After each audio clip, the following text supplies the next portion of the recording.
अब भारत दुनिया के उन देशों के साथ शामिल होने वाला है जिसके अपने अंतरिक्ष यान होंगे। निश्चित रूप से भारत भी जल्दी ही अपना गगनयान का जो सपना है वो जल्दी ही पूरा कर लेगा।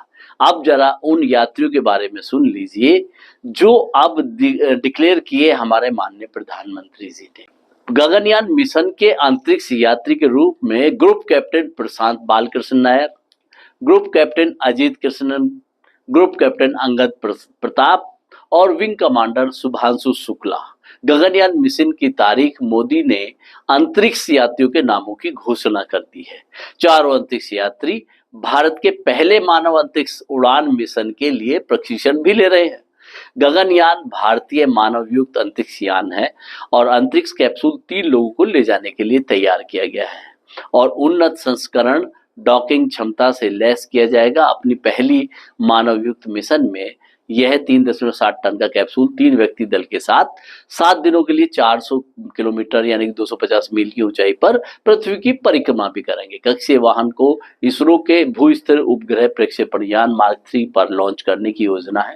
हिंदुस्तान एरोनॉटिकल लिमिटेड द्वारा निर्मित इस क्रू मॉड्यूल ने 18 दिसंबर 2014 को अपना पहला मानव रहित प्रायोगिक उड़ान किया था। आगे जरा इसके इतिहास के पे भी नजर डाल लेंगे। गगनयान का विकास 2006 में शुरू हुआ।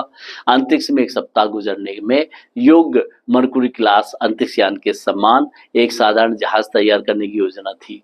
यह 2 अंतरिक्ष यात्रियों को ले जाने के लिए और पुनः प्रवेश पर पानी में उतरने के लिए बनाया जाना था। ऐसे कुछ प्लान थी। मार्च 2008 तक डिजाइन को अंतिम रूप दिया गया और वित्त पोषण के लिए भारत सरकार को प्रस्तुत किया गया था।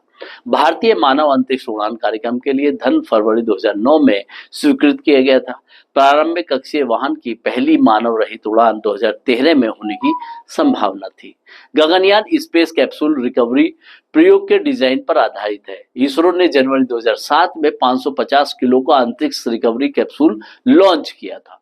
पूर्ण पैमाने पर मानव युक्त अंतरिक्ष यान कक्षीय वाहन इस अंतरिक्ष रिकवरी कैप्सूल से व्युत्पन्न करने के लिए कहा गया था।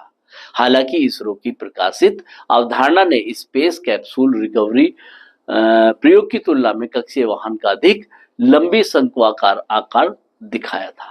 जरा आप गगनयान का पूरा विवरण समझ लीजिए कि वो है क्या चीज। गगनयान पूरी तरह से स्वायत्त 3 टन वाला अंतरिक्ष यान कैप्सूल है जो कि 3 सदस्यीय चालक दल को कक्षा में ले जाने के लिए और कुछ कक्षाओं में 2 दिनों तक मिशन की अवधि के बाद पृथ्वी पर सुरक्षित रूप से वापस ले आने के लिए डिजाइन किया गया है। अंतरिक्ष कैप्सूल में जीवन नियंत्रण और पर्यावरण नियंत्रण प्रणाली होगी। यह आपातकालीन मिशन रद्द और आपातकालीन पलायन से लैस किया जाएगा, यानी कि जो रॉकेट के पहले चरण और दूसरे चरण में किया जा सकता है। अंतरिक्ष यान में एक मुख्य इंजन और कैप्सूल के आधार के आसपास एक हल्के पैकेज में व्यवस्थित छोटे अभिविन्यास वाले इंजन है जो दिशा परिवर्तन के लिए होंगे। गगनयान का मूल संस्करण की अग्रभाग डॉकिंग तंत्र से मुक्त होगा, लेकिन प्राथमिक प्रविष्टि स्पष्ट रूप से विस्फोटक बोल्ट द्वारा सुरक्षित एक पक्ष है, इसके माध्यम से किया गया है। गगनयान भू-स्थिर उपग्रह प्रक्षेपण यान संस्करण 3 लॉन्चर पर लॉन्च किया जाना तय है, लगभग ऐसा प्रस्तावित है। इसरो द्वारा जो विकसित साक्षी गगनयान मिशन के दौरान अंतरिक्ष यात्रियों की सुरक्षा और मिशन दक्षता को बढ़ाने में सहायता भी करेगी। खास बात और गर्व करने वाली भारत के लिए है कि पोखरण प्रतिबंधों के 25 साल बाद अमेरिका ने इसरो अंतरिक्ष यात्रियों के लिए अब शानदार रेड कार्पेट बिछा दिया है। तो ये अपना हुक्का अपनी मरोड़ वाली बात होगी और आप कर्मण्येवाधिकारस्ते मां फलेषु कदाचन, गीता में लिखा हुआ ये श्लोक, ये युक्ति जिंदगी में कितना सार्थक होती है, ये इस बात का गवाह है कि जहां पर जब हम पोखरण का परमाणु विस्फोट कर रहे थे तो उस समय अमेरिका ने जितने प्रकार के प्रतिबंध हम पर लगा दिए थे, लेकिन उसके बावजूद भी हम रुके नहीं, हम थके नहीं, हम चलते रहे, बढ़ते रहे और इसी तरह आगे बढ़ते रहेंगे। और हाँ, 3 लोग तो अंतरिक्ष में जाएंगे, लेकिन उस यान को ले जाने वाला जो व्यक्ति होगा, जो उसका ड्राइवर होगा, और वो ड्राइवर होगा शुभांशु शुक्ला, जो कि हमारे उत्तर प्रदेश की राजधानी लखनऊ के हैं। तो शुक्ला जी होंगे उस यान के चालक।